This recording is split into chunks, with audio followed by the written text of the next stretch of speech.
mentioned earlier that the cell death field distinguishes programmed cell death and necrosis. Programmed cell death is subdivided even further into programmed cell death type 1, also referred to as apoptosis, and programmed cell death type 2, also referred to as autophagic cell death. Autophagic cell death was only discovered a few years ago, and most of the work done so far has focused on the fruit fly Drosophila melanogaster. Since we don't know as much about autophagic cell death yet, we will focus on apoptosis. What does apoptosis mean? The word apoptosis comes from the Greek and describes the falling off of petals from flowers or the falling off of leaves from trees. The term was coined in 1972 in a seminal paper published by Kerr, Wiley, and Curry, 3 investigators at the University of Aberdeen who were studying cell death. I recommend that you look at this paper, not only because the term apoptosis is used for the first time in this publication, but because Kerr, Wiley, and Curry recognized the importance of this process and proposed that it plays a complementary but opposite role to mitosis. Here's an excerpt from their publication. And we suspect that further work will confirm it as a general mechanism of controlled cell deletion, which is complementary to mitosis in the regulation of animals' cell populations. Because of its important kinetic significance, we suggest that it be called apoptosis. The abstract and the conclusions of the paper summarize the state of the field in 1972 and are an excellent read. On a side note, what I like about the paper is that in a footnote on page 3, it also provides instructions on how to pronounce apoptosis. They recommend that the second P is a silent P and that you say apoptosis rather than apoptosis. Have a look. Kerr, Wiley, and Curry were not the first investigators to observe apoptosis. In the 19th century, 2 German scientists, Vogt and Fleming, observed what most likely was apoptosis.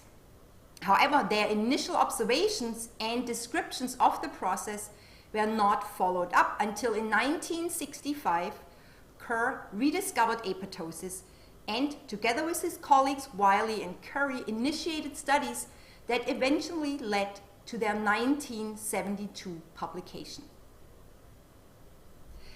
In this 1972 paper, Kerr, Wiley, and Curry also report the first comprehensive characterization of the apoptotic cell death process at the electron microscopic level, which allows the detailed analysis of subcellular organelles and structures. Figure 5 of their paper summarizes their findings.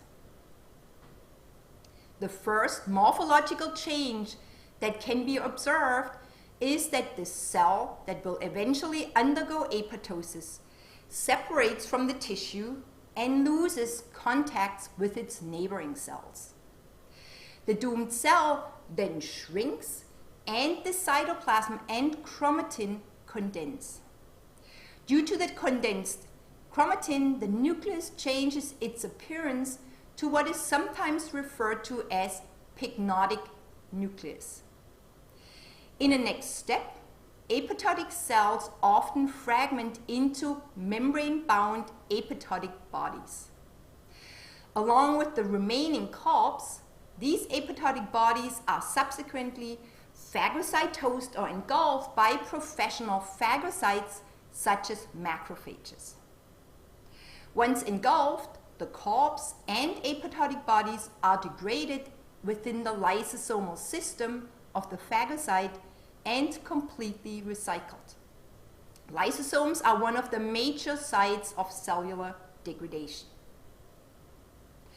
These morphological steps, separation of individual cells, cell shrinkage, condensation, fragmentation, Phagocytosis and degradation are characteristic for apoptotic cells.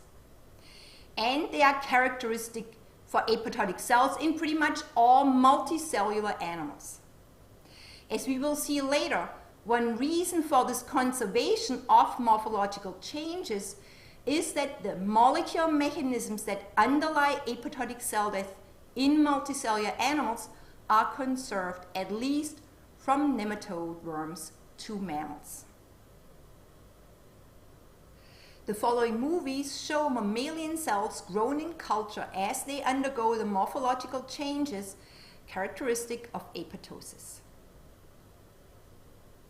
Coming back to Kerr, Wiley, and Curry's 1972 paper and their observation of the morphological changes that cells that die by apoptosis undergo. Once you see these morphological changes happening, apoptosis has actually advanced quite a bit already.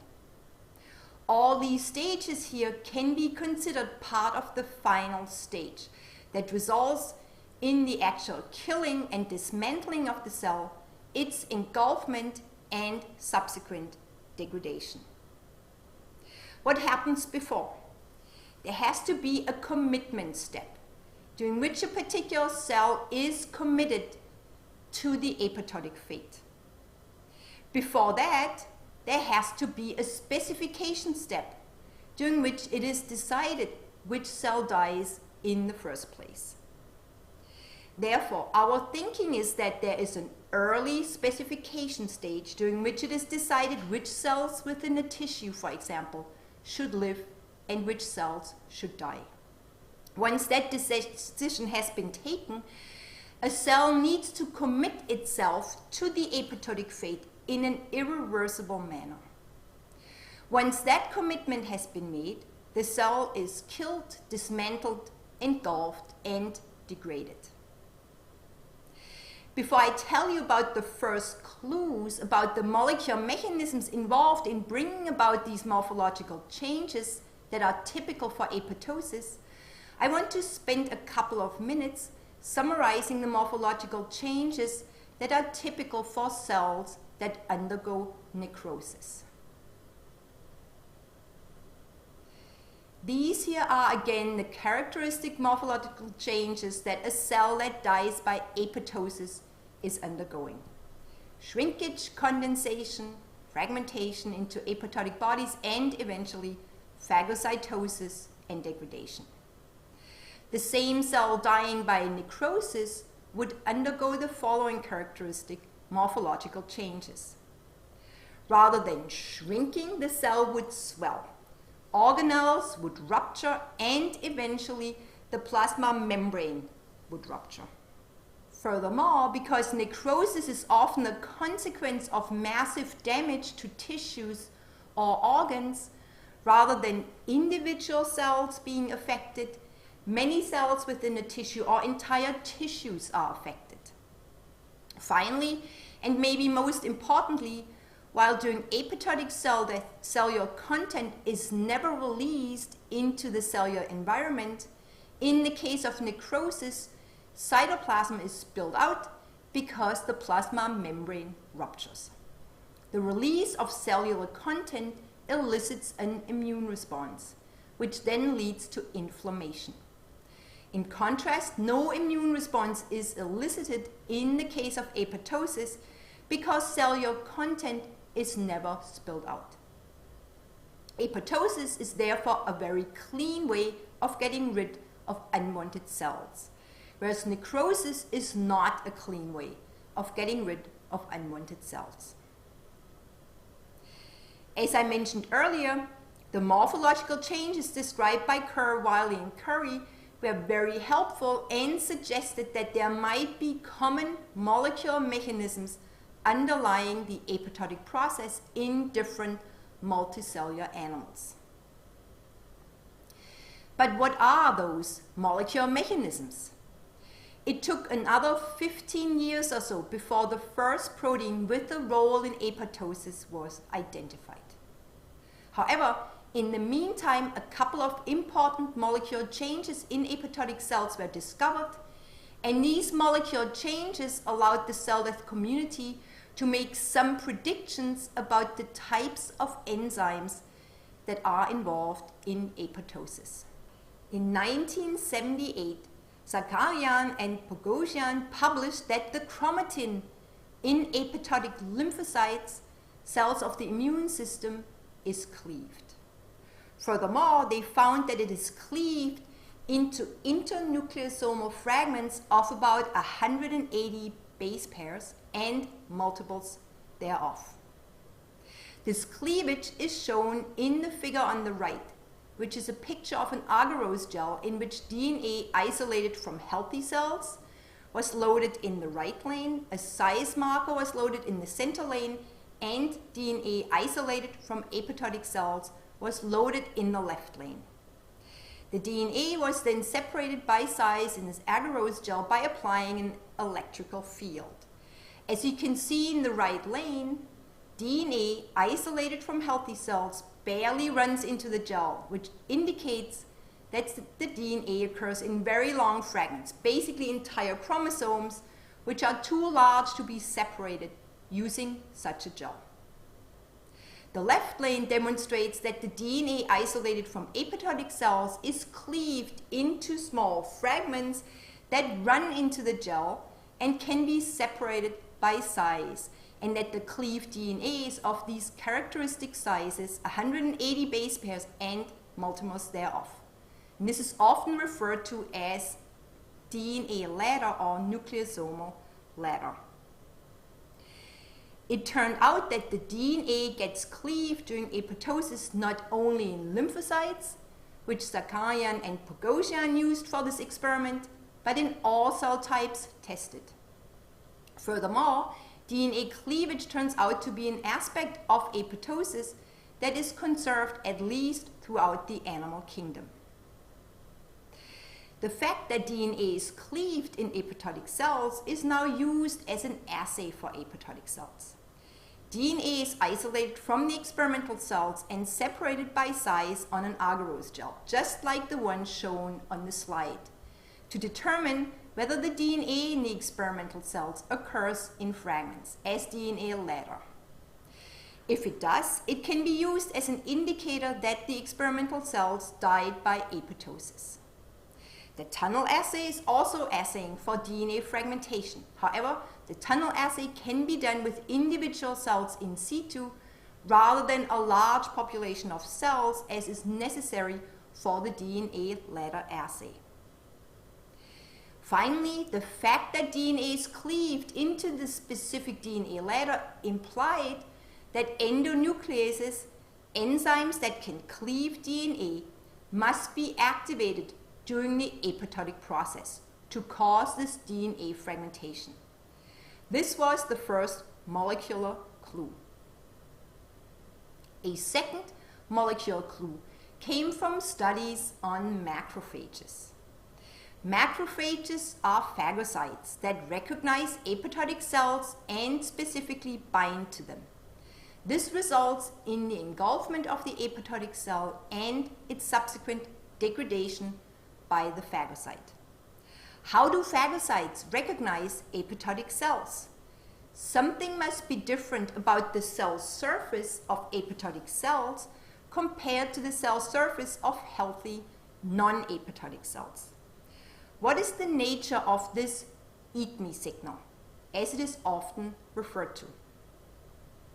The cell surface is composed of the plasma membrane, which encloses the cell and all the proteins that are associated with the plasma membrane and that are exposed to the exterior of the cell. The plasma membrane is a lipid bilayer composed of different phospholipids such as phosphatidylcholine, phosphatidylethanolamine, phosphatidylglycerol, and phosphatidylserine, also referred to as simply PS. The phospholipids in this bilayer, which is composed of an inner and an outer leaflet, exhibit phospholipid asymmetry. What does this mean? It means that some of the phospholipids are found predominantly in the outer leaflet of the plasma membrane, whereas other phospholipids are found predominantly in the inner leaflet. Phosphatidylcholine, for example, is predominantly found in the outer leaflet. And PS, which is negatively charged, is found exclusively in the inner leaflet. Work done by a number of investigators in the 1980s led to the discovery that macrophages preferentially bind to and engulf small lipid vesicles or droplets that contain negatively charged phospholipids such as PS. These findings led to the hypothesis that macrophages may specifically recognize PS and that PS asymmetry may be lost in apoptotic cells. In a seminal paper published in 1992, Henson and co-workers at the University of Colorado Health Science Center reported that PS asymmetry indeed is lost during apoptosis and that apoptotic cells exhibit PS on the outer leaflet. This event is often called PS externalization. With the discovery of PS externalization, the eat me signal had been discovered. The externalization of PS is now also used as an assay to detect apoptotic cells. One assay that takes advantage of this is annexin 5 labeling. Annexin 5 is a protein that binds to negatively charged phospholipids such as PS. Annexin 5 coupled to a fluorophore, when added, for example, to cells grown in culture, will bind to cells that exhibit PS on the outer leaflet of the plasma membrane and therefore on their cell surface. Due to the fluorophore that is coupled to annexin 5, these cells can then be visualized and quantitated using fluorescence microscopy. The implication of this second molecular clue was that flipases must somehow be involved in the apoptotic process and cause PS externalization. Flipases are enzymes that are located in the plasma membrane and that can transfer phospholipids from the inner to the outer leaflet of the plasma membrane, for example. Like DNA fragmentation, PS externalization turned out to be a general phenomenon of apoptotic cells that is conserved throughout the animal kingdom.